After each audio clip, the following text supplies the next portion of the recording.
অন্তর্বর্তী সরকার দায়িত্ব গ্রহণের পর দ্রব্যমূল্য সহনীয় রাখতে বাজার মনিটরিং শুরু করলেও চাল, পেঁয়াজ, আলুসহ বেশিরভাগ নিত্যপণ্যের দাম এখনও নিয়ন্ত্রণহীন।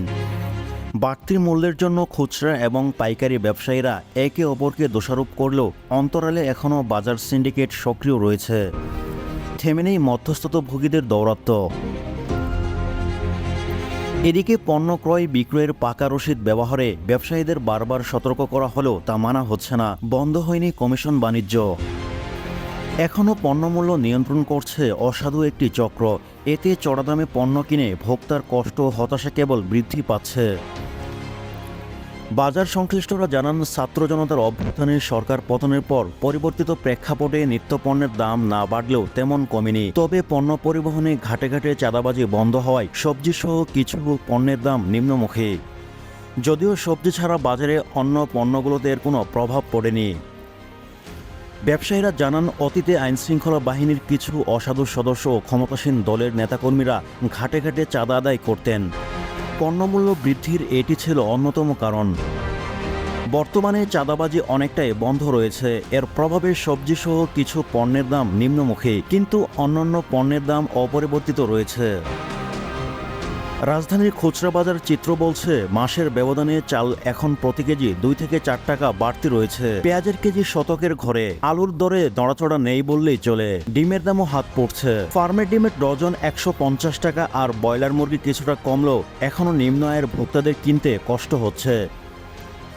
ব্রয়লার মুরগি কেজিতে 170 থেকে 175 টাকা গুনতে হচ্ছে। গরুর মাংসের দাম এখনও বেশ চড়া। তরকারির দাম কমলেও আকস্মিক বন্যার প্রভাবে আবারও তা বৃদ্ধি হতে শুরু করেছে। মাছের বাজার অপরিবর্তিত। সস্তার পাঙ্গাস কেজি 200 থেকে 220 টাকা, তেলাপিয়া 240 টাকায় বিক্রি হচ্ছে। দাম না কমায় অন্য মাছের কাছে ভিড়ছে না স্বল্প আয়ের ভোক্তারা। ভ্যাট দায়মুক্ত থেকে লাভজনক ব্যবসা পরিচালনার বিশ্বস্ত সহযোগী দ্য রিয়েল কনসালটেশন। স্বচ্ছ ভ্যাট আইনে দক্ষ ন্যায্য ভ্যাট প্রদানে। অন্যদিকে দীর্ঘ সময় ধরে পেঁয়াজ, আলুসহ নিত্য প্রয়োজনীয় পণ্য কিনতে হাঁপিয়ে উঠছেন ভোক্তারা।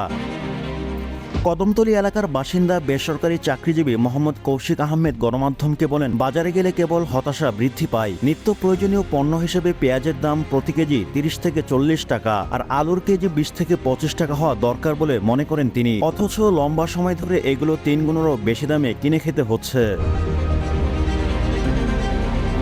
চাল কেজিতে 2 টাকা বাড়তি, ডিমের ডজন এখনও 150 টাকা। দামের উত্তাপে মাছ মাংস খাওয়া কমাতে হয়েছে। দেশের পরিবর্তিত পরিস্থিতি প্রসঙ্গ টেনে তিনি বলেন, বাজারের সিন্ডিকেট ভেঙে দিয়ে বাজার ব্যবস্থাকে ঢেলে সাজানো এখনই উপযুক্ত সময়।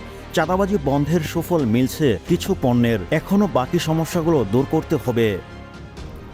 অন্যদিকে অটোরিকশা চালক মোহাম্মদ কাশেম মোল্লা গণমাধ্যমকে বলেন, কম আয়ের মানুষের জন্য চাল, ডাল, তেল, আলু, ডিম এসবের দাম বাড়তে থাকলেও টিকে থাকা কঠিন হয়ে পড়ে।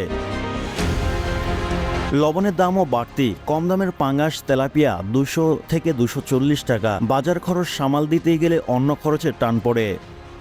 রাজধানীর শ্যামবাজার ও কাউরান বাজারের বেশ কয়েকটি পাইকারি ব্যবসায়ী ও খুচরা ব্যবসায়ী এবং উৎপাদকের সঙ্গে কথা বলে জানা যায়, বাজারে চাঁদাবাজের দৌরাত্ম্য বন্ধ হলেও বাকি সবকিছু আগের মতোই চলছে।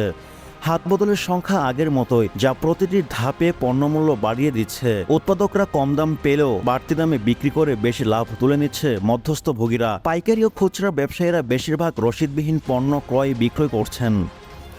সিন্ডিকেটের তোড়ে গরুর মাংস দাম বাড়ার পর আর কমেনি। মুরগি ও ডিমের বাজারে সক্রিয় পুরনো সিন্ডিকেট। পেঁয়াজ সহ অনেক পণ্য চলছে কমিশন বাণিজ্য।